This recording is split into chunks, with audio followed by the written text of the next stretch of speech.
Oh boy, oh golly, oh gee whiz. Uh, so this is my role-playing games collection, um, and there is so much here that this is just part one, where I talk about the physical books in my collection. Where to start? Let's start here with Warhammer Fantasy Roleplay. Actually, my first book, Warhammer Fantasy Roleplay, an absolute classic. Look at this. This is a fantastic, gorgeous. All these careers, D100 system, just so much like fluff about the old Warhammer world, as it was sort of right at the conception. It's incredible. Like, there's so much foundational stuff here for me as a role player. I think for a huge amount of role-playing games that are represented here. In fact, a direct line can be traced from Warhammer Fantasy Roleplay to probably like everything on this half of the table onwards, apart from the Dark Eye. We'll come to that. But yeah, everything else here has a direct lineage to Warhammer Fantasy Roleplay, which is fascinating. This is the first edition. I don't actually have my second edition hardback copy. That is at home at the moment, but I'll talk about the digital copy. We'll talk about second edition. This is the first edition. This is the fourth edition. Where am I going to even put these? Wow. Let's throw them away. So this is the fourth edition. Currently playing a game of this now. I actually think this is a really cool, interesting update, modern update. Very much inspired by the original, the first and second editions, kind of skipping over the third edition, but it's got its own new and innovative stuff in there as well. So I really like and appreciate that. One of the hard copy adventure books that I have. Yeah, these are just going to have to like pile up somewhere else as I rearrange them as I talk about them.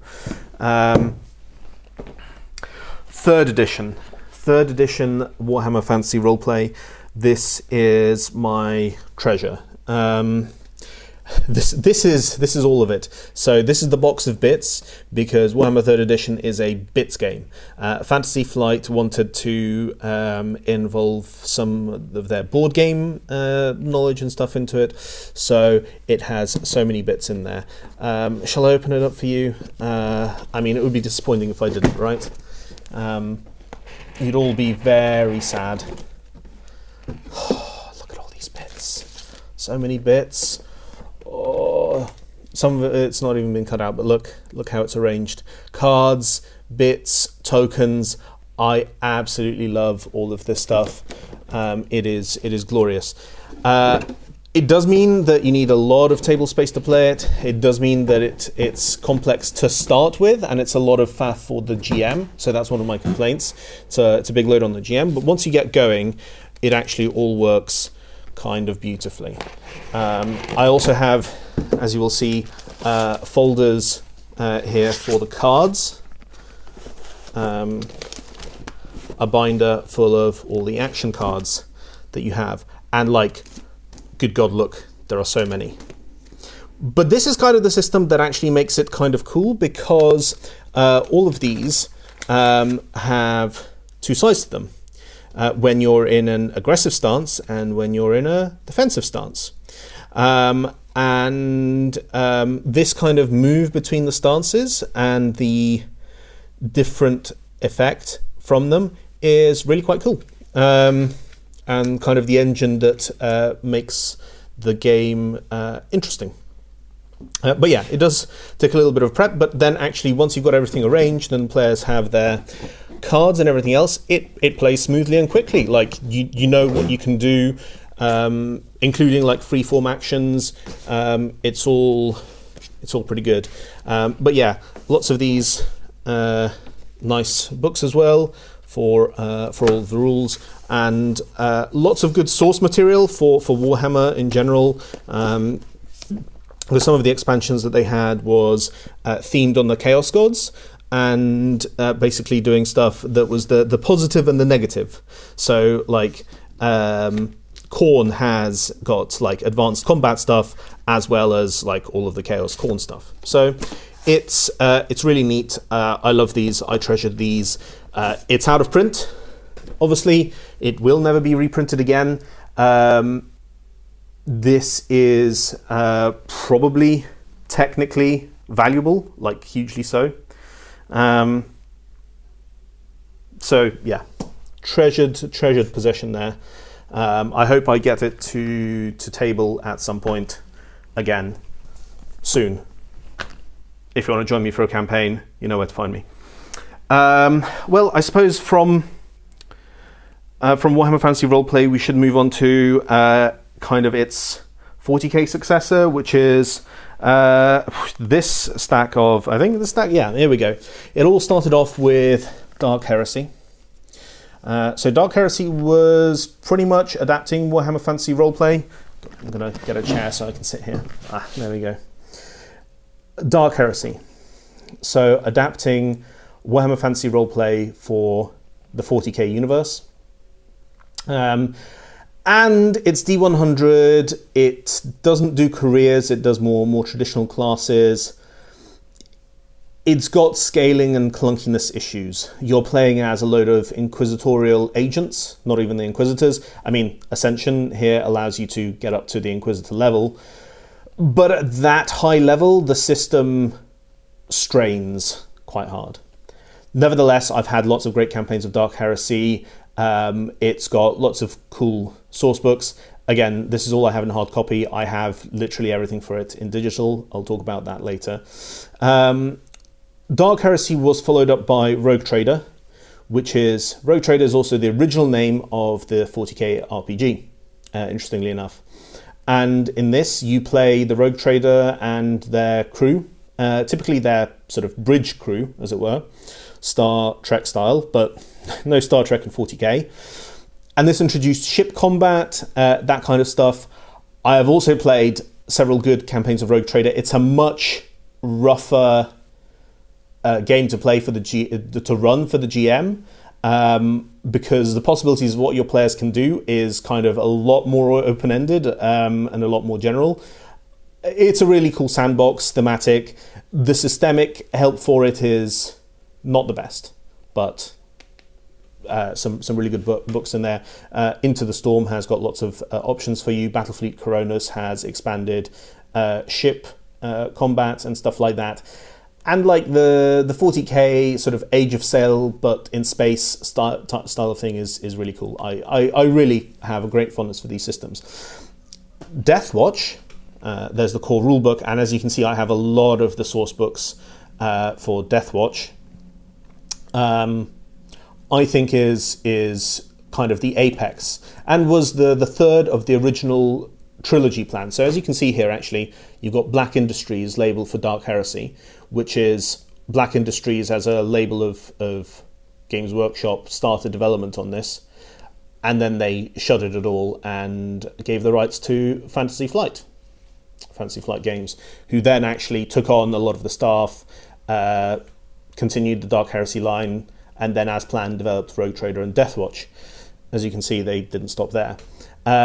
But Deathwatch, I think, is the apex. You get to play the Deathwatch Space Marines, which are Space Marines from all kinds of different chapters coming together to fight mostly Xenos, aliens. And I ran a really cool campaign at work of this. I've played a couple of games myself. I just think it's a really cool system. It's Space Marines, but it's like slightly weird, cool Space Marines. And you have lots of options of how they can develop. So you've got like the first founding here. I think the Emperor's Chosen has various chapters and options. The first founding lets you create your own chapters of Space Marines. It's the adventures as well, I think, were extremely well written for this. And I think the Emperor, the Outer Reach, the Emperor Protects are two of those. They are incredibly well written. They are well presented. They give the GM a really easy time of running them, and how to kind of how to let your players have good agency within the space of a mission. And in general, Deathwatch introduced this concept of a mission mechanic, which I really like, which is that you have multiple objectives, which is okay, you have goals, so you have a little bit of structure, but how the players carry them out, what they bring to bear against the threat, that's really down to them. They have to figure it out. So it's a good balance of free form and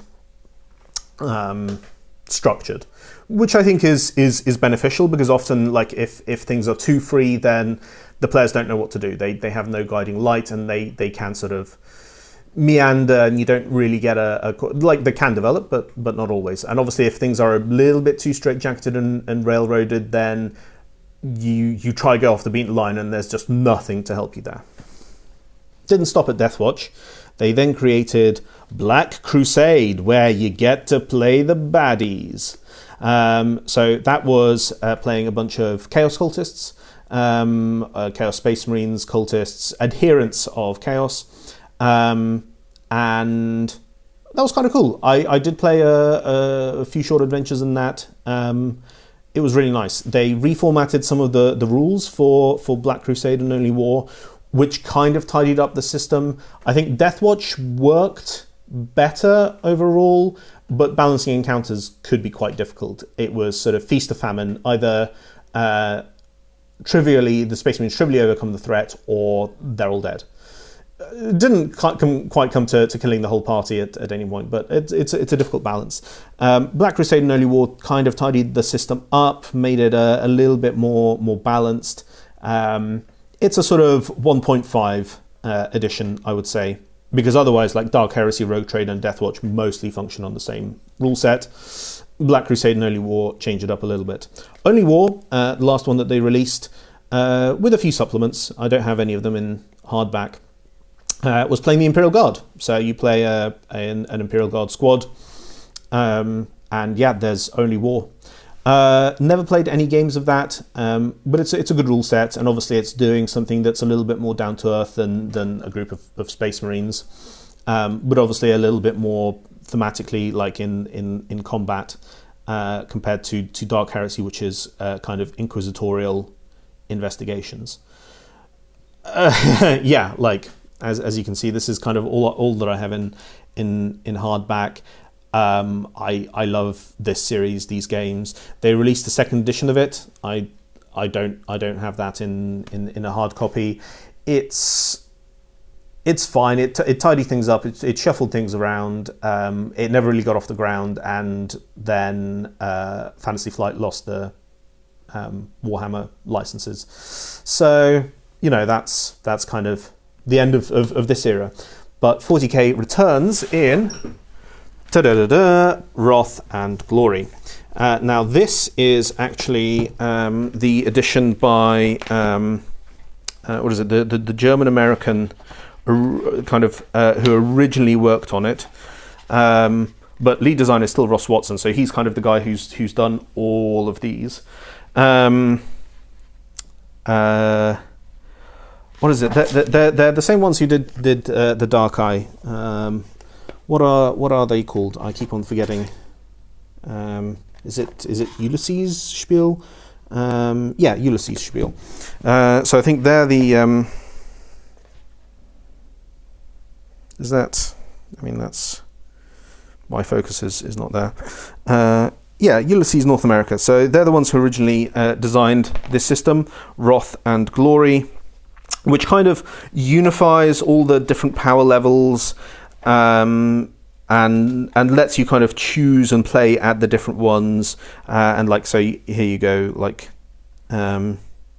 you have the tiers, and the tiers kind of give you the idea of the power levels that you're playing at, so you can sort of build stuff around that or around the group. It's groups of D6 dice, so D6 dice pools to resolve rolls rather than D100.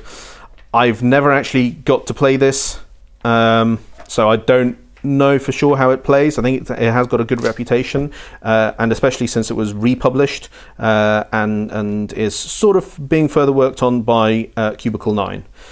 So Cubicle 9, also the guys who have done the 4th edition of Warhammer Fantasy Roleplay. Sorry, Cubicle 9? Cubicle 7. Cubicle 7, there we go. We shall be talking about them, Cubicle 7, a little bit more later. But yeah, Roth and Glory, supposed to be pretty decent.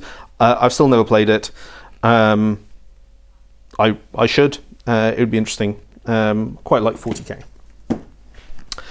We're not staying chronological, I think, but we're staying thematic to kind of the development of this branch, I think, if you're not sick of it.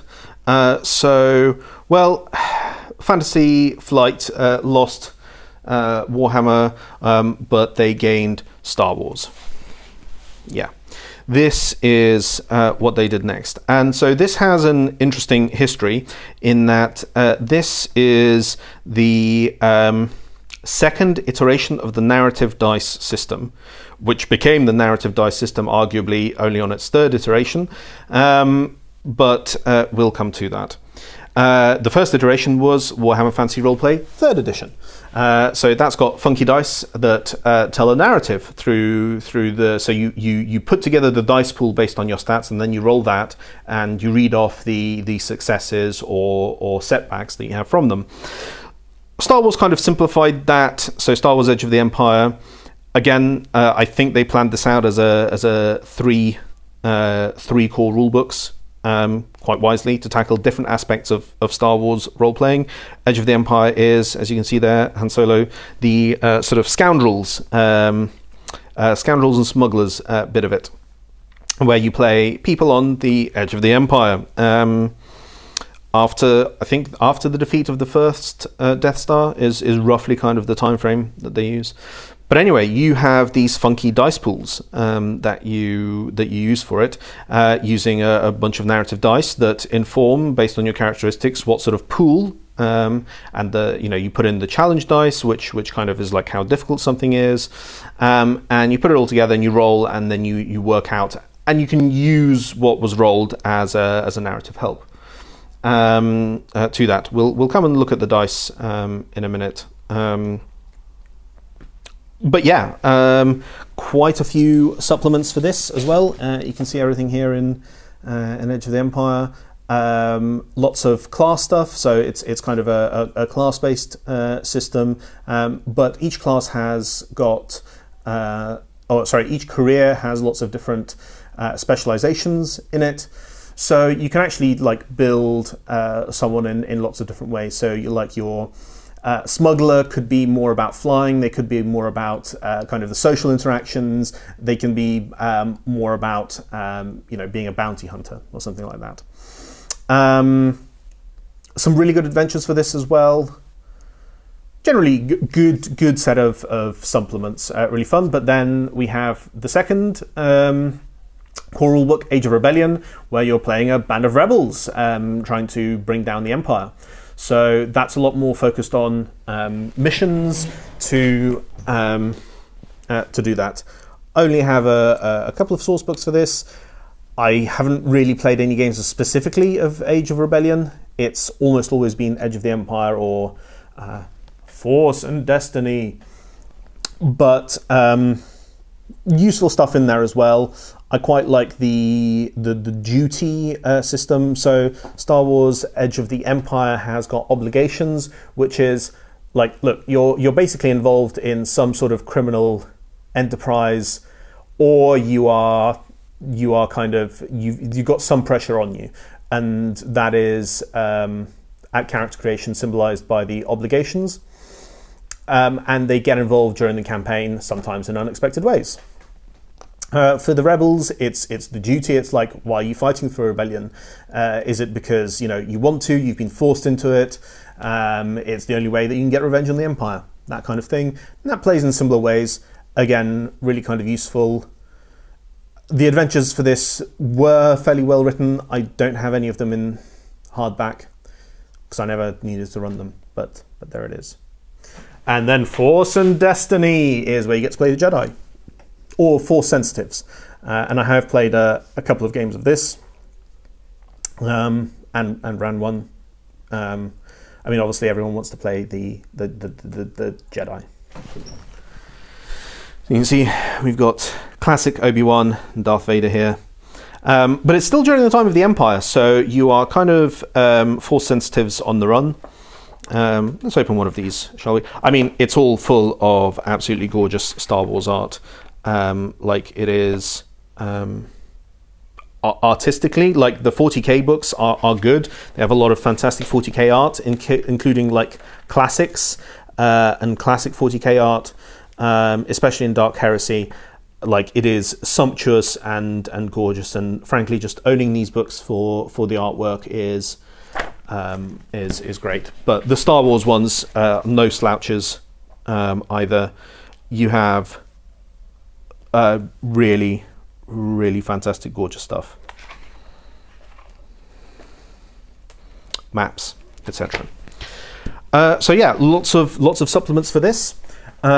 Which is the Force and Destiny. They also started creating a bunch of additional generic Star Wars ones, which are compatible with all of the lines, which is stuff like a source book for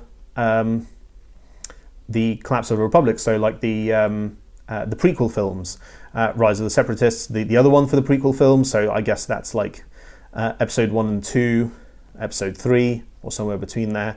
Dawn of Rebellion includes stuff for the Rebels TV series and kind of early Rebel stuff. Like if you want to fly around on the Ghost or the equivalent starship, you got that in there. But you've also got like allies and adversaries, starships and speeders, gadgets and gear. So that's basically just a collection of like equipment and stuff that might be useful to have for your players. For generating your opponents. That's cool. You will also see hiding here. Let's move on. So yeah, like Star Wars, fairly complete. I don't know if they're going to release more. So obviously Fantasy Flight have currently been stripped of their RPG responsibilities. So they were bought by Asmodee. Who I think in turn have been bought by a bigger fish, I think. In any case, the RPG responsibilities of this group and these kinds of developers, as well as for this product here, have shifted to Edge Studios wholesale. But I think we're expecting more Star Wars role-playing stuff because obviously that group still has the Star Wars license. But here, back to Cubicle 7, Soulbound. What's this Warhammer Age of Sigmar roleplay? So this is like also an offshoot of ultimately Warhammer Fantasy Roleplay, but whilst they did 4th edition as obviously inspired by the original Warhammer Fantasy Roleplays, or especially 2nd edition, Soulbound is kind of like, let's just create something that's suitable for Age of Sigmar. Big damn heroes. It's kind of wild and different, right? And I think they've succeeded. It's really cool. It's made me interested in Warhammer Age of Sigmar sort of background and ideas. You've got really pretty. You've got much more simplified, much more free-formed character creation and classes and distinctions, and you got something that lets you make quite straightforward rolls and resolutions, but make your characters feel big and cool and awesome. So I like it. I'd really quite like to play it or run it.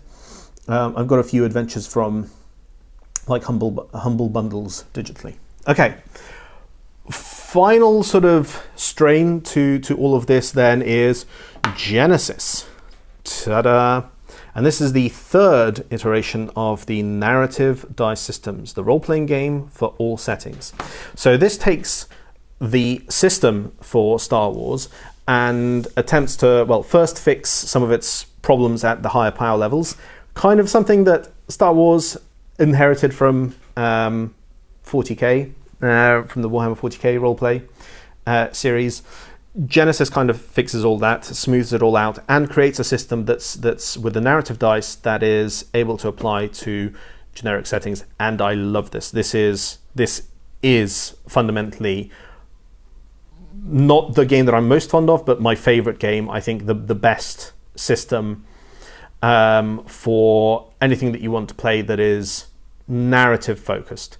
So where you don't worry as much about. So for more cinematic games and for more broader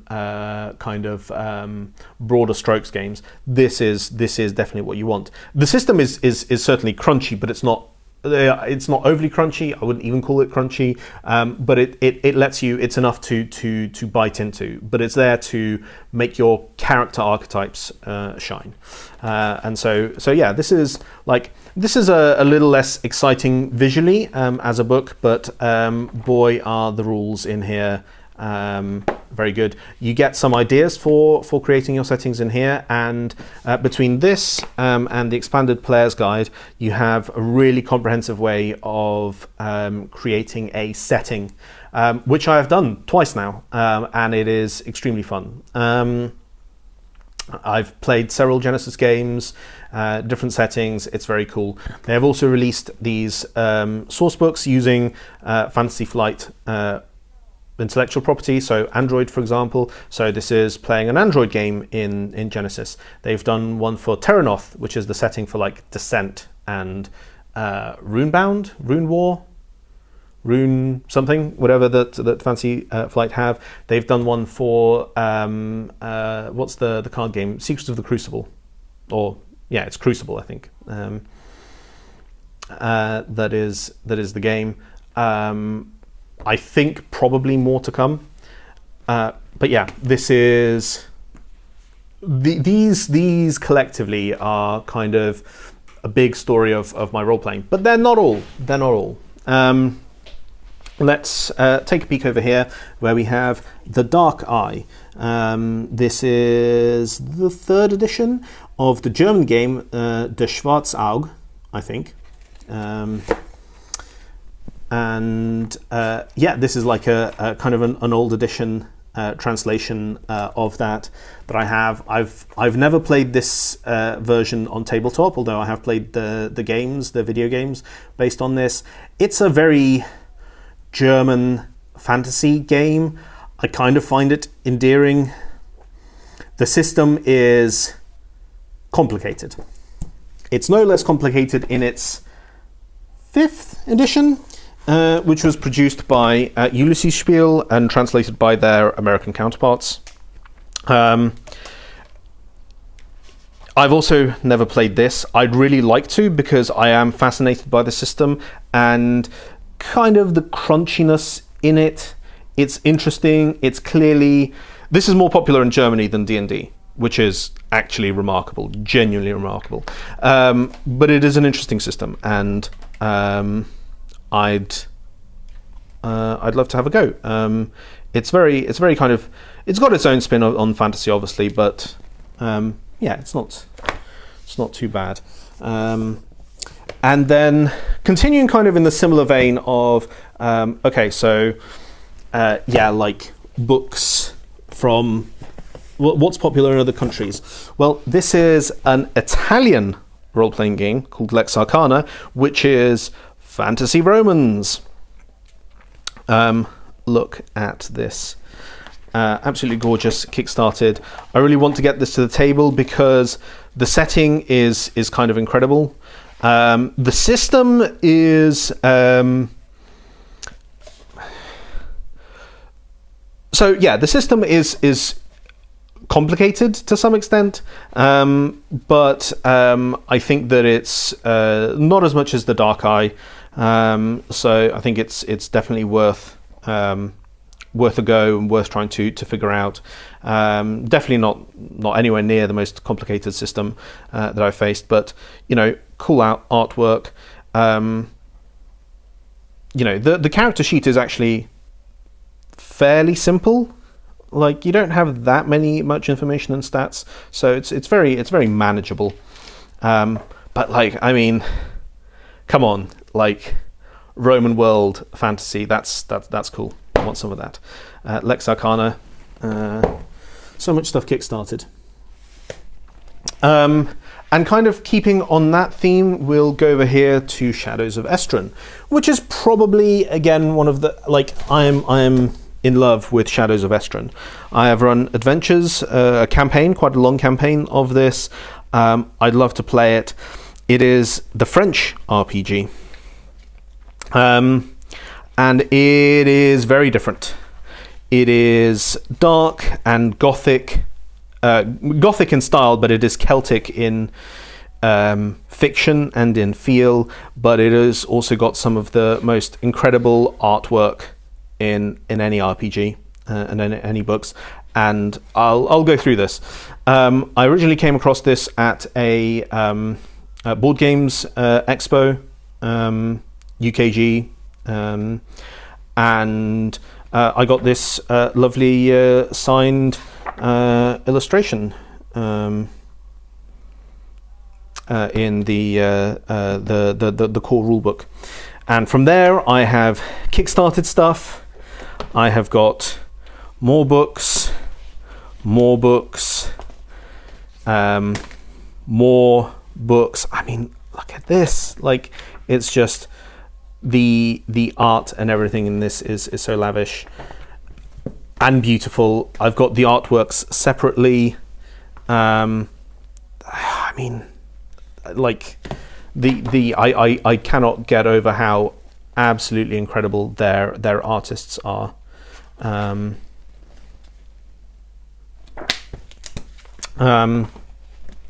So yeah, this is, let me just stack this back. This is absolutely not all. I'll just take a little sidebar to here. So a CD of their music, an adventure game, a novel, and like art and stuff, a map, a large print map of the world. Let's open this up. Look at that. I love having maps. So lots of good stuff. The system is really quite simple and light touch, and it emphasizes perhaps more than a lot of other RPGs, which is, look, if you don't need to roll, don't roll. If your players can describe and play in character what they're doing and how they're doing that, go with that. Let them, especially if they role play their faults as well as their qualities, lean into that. Let that be the deciding factor. If they come up with a clever plan, work off of that. Roles are kind of a last resolution, and that emphasis I've tried to go with when running the game, and it works within this. And within this kind of rich, sort of lawful, as in full of law, kind of world, which is sort of dark and weird, full of this kind of strange imagery and so on. It works, and the players go with it, and it's really cool. So props to them. I love it. Definitely coming back to that at some point. But yeah, they've produced lots of stuff that I've kickstarted. They have also made a setting for D&D 5th edition. So this is Fateforge, Epic Tales in the World of Iana. So they've come up with a kind of a little more of a traditional fantasy setting, but it's actually not. It fits in well with D&D, but they have cool ideas about how magic works and how the fate chosen. So like your player characters are actually specifically special, as they've been chosen by fate, but that also makes or can make people suspicious of them and wary of them, because they are effectively like chosen to be adventurers, which means that trouble is going to follow them. They may also solve trouble, but there it is. So yeah, this is a really cool world, fully compatible with 5th edition D&D. You can get these books if you're interested. I highly recommend it. They've got some fantastic source books. So spell book, They have the encyclopedia, which is like a world atlas. Again, lots of really cool ideas. And there's a bestiary, not one that I kickstarted because that's not for me, but that is cool stuff that I think that people would be interested in. And the artwork for Fate Forge is on the same level. Like it's the same artists, but it's got a very different style, which is really I like. Like it's a different game, it's a different setting, so the style has got to be different, and they really accomplish that, which I like. And yes, you get in the latest Kickstarter, you get a bunch of maps for Ayana. Again, look at this, like the production values, out of this world. I absolutely love it. Okay, so we've had a look at all this kind of stuff. Let's kind of that's kind of all the main foreign games. This video is already running quite long, and so only the first part. Let's go to the One Ring to rule them all, and in the darkness bind them. That's actually what it says on the back. One ring to rule them all, one ring to find them, one ring to bring them all, and in the darkness bind them. The One Ring RPG. What could this be about? It's Lord of the Rings, but it's not the main Lord of the Rings. It's kind of the side stories in the north, in Arnor. What is it? It's what are the kingdoms? Arthedain, Rudar, and what's the Cardolan, which is the third one. The Lost Realm of Arnor. I've played a game of this, of the first edition. The first edition, which was created and published by Cubicle 7. That's the Warhammer Fantasy Roleplay 4th edition guys that now publish Roth and Glory and responsible for stuff like the Doctor Who RPG. This is the second edition published by the Free League, the Freiligga, Swedish RPG house, and this is the special edition that I have from a Kickstarter because I like the system. It's really cool. It creates very Lord of the Rings style games and characters, and obviously this edition is fantastically produced. A few things tidied up in the second edition. Lots of great art. It's just really nice. The game plays well. If you like Lord of the Rings, I highly recommend it. It generates some excellent stories. Okay, let's take a journey into the cold and dark. So Cold and Dark is a really random small space RPG that I quite like. It's got a fairly simple system, but it's also got some cool stories and background. It's not really space opera. It's more the Cold and Dark style. So really thinking of stuff like The Expanse, Dead Space, Serenity, / Firefly. That kind of feel to everything, and I quite like it. It doesn't really have to be using this system. Could just use a lot of these ideas in something like Genesis.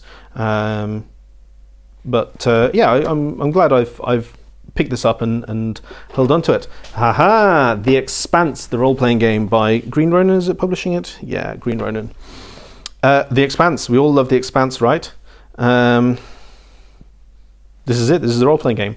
I just want to own this because I really like the TV series. It's cool. It's The Expanse. I do want to play that at some point. I like space games. As you can see by like Warhammer 40k, Star Wars, a few other things that I have. And which is why we also have Infinity, the role-playing game, which is based on Corvus Belli's small tactics miniatures game.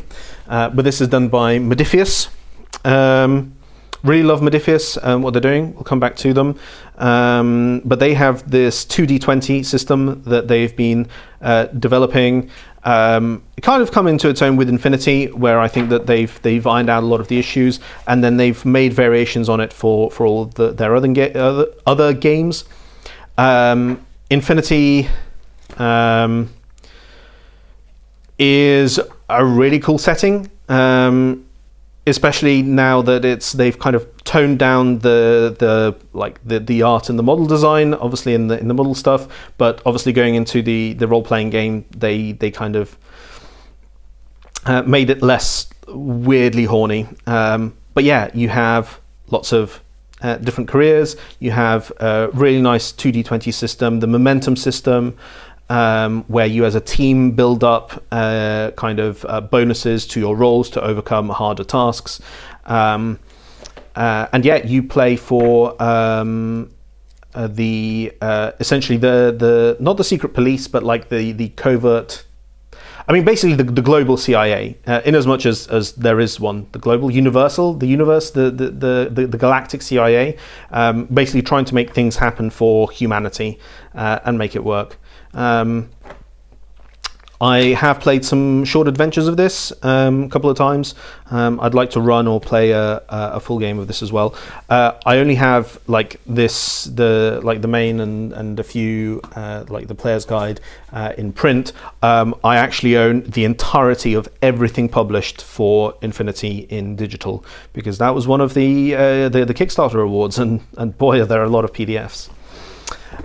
Staying in space, Star Trek Adventures.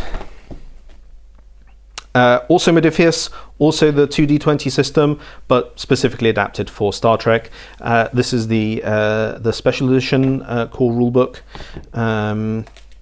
with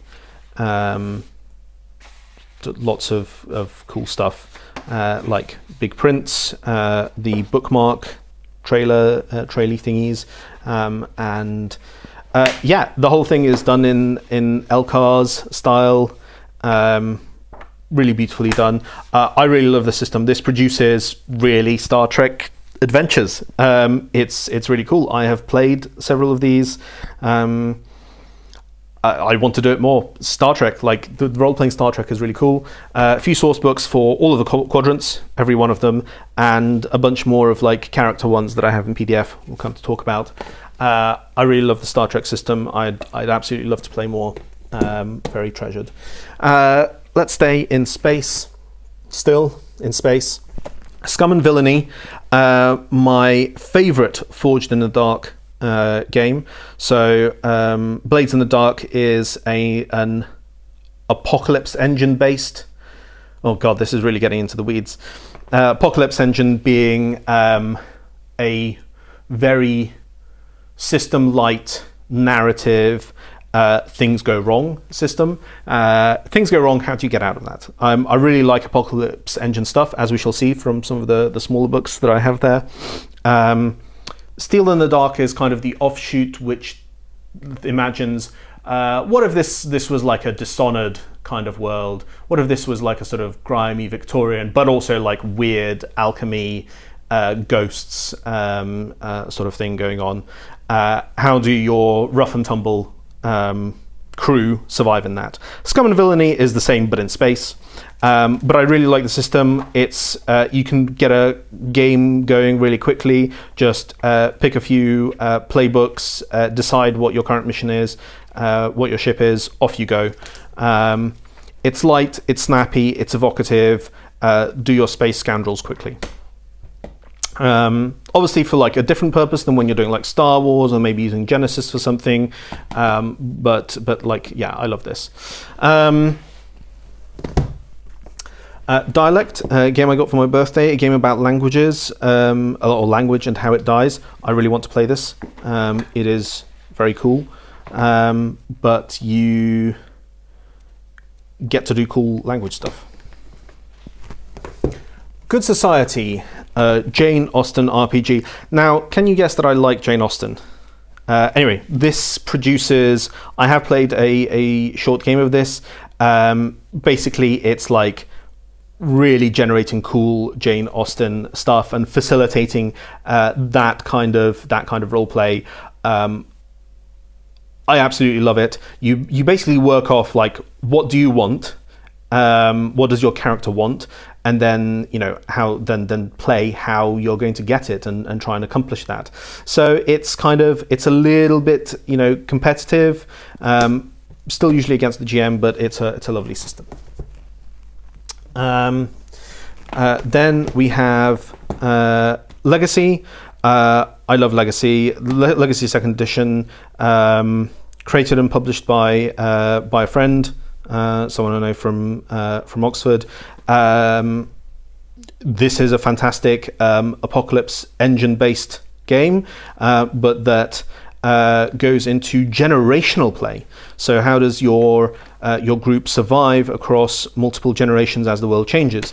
The default setting is post-apocalyptic, Life Among the Ruins, but this has lots of source books, including one that I wrote. Yeah, that's themed around basically Eastern Europe in the 16th century or so, but really thinking about what happens when empires fall and something fills their void. This is what I created. So I obviously own a copy. I have some random games here. So these are sort of short adventure in a book kind of things. Really basic systems. But this is kind of like if you wanted to run something quickly. They're kind of interesting. They're interesting for scenario ideas. I quite like them. Seven Wonders is kind of the same thing, which is a story anthology. So this is like story ideas for games, which you can use. Some really, really random stuff. Like this is just a very generic ideas source book for, this kind of stuff. Like medieval stuff. It's occasionally cool to have that around. Maze Rats is a very basically printed RPG. Rain is an interesting game about like a military or mercenary company. It's got quite a lot of rules for that. It's really, really interesting. It's kind of a weird one. It's a weird game. It is kind of fairly light on the rules, but I like it. It's handy. Adventure fantasy game, new school game mechanics, old school adventure gaming. Again, this is something I picked up at a convention just because it's interesting. But the premise here is that basically you've got sort of modern mechanics for doing like old school stuff. That's what it says on the cover. But it's a nice idea to have around. These. What is it? Yeah, two. Lamentations of the Flame Princess. This is more for kind of game ideas rather than particular rules. But it's kind of a medieval, Elizabethan England, and like, what if witches and stuff were real, and like magic and the Fae and so on, and obviously for ideas for. I'd quite like to run something like that, in Civil War England. It's a very niche subject. It's a very weird subject, but I did it at History. I quite enjoyed it. There's interesting stuff there, especially like some of the revolutionary stuff. I recommend Christopher Hill, World Turned Upside Down. Is it Christopher Hill? It is Christopher Hill, but a Marxist scholar writing on the Civil War. I think it's A World Turned Upside Down. I've got it on the shelf. Let's go. Quick diversion to my bookshelves. So yeah, The World Turned Upside Down, Christopher Hill. Really good book about the English Civil War, English Revolution, as I think he probably accurately calls it. Really, really recommended. Good read. All right, we're nearly done with the physical part. Fiasco. Before we get to Fiasco, Lovecraft-esque, really cool book. It's a game for potentially multiple players and a GM, but you all play one character going through a Lovecraft-esque, as the title implies, story. Really, really cool game. Really good, really interesting. And modern, considers the shit sides of Lovecraft, and how to work around that and actually still create interesting, worthwhile, weird, spooky stories of cosmic horror. Highly recommended. Finally, Fiasco. Fiasco. First edition Fiasco. This is in my opinion, gateway role-playing game. It's basically doing improvisational acting with a role-play bent. Incredibly systems light, practically no system, but there is a structure to get you into creating fiascos. Basically, your movie idea where it's a farce or it's a heist that goes wrong. A comedy of errors, that kind of stuff. Absolutely fantastic game, lots of fantastic ideas.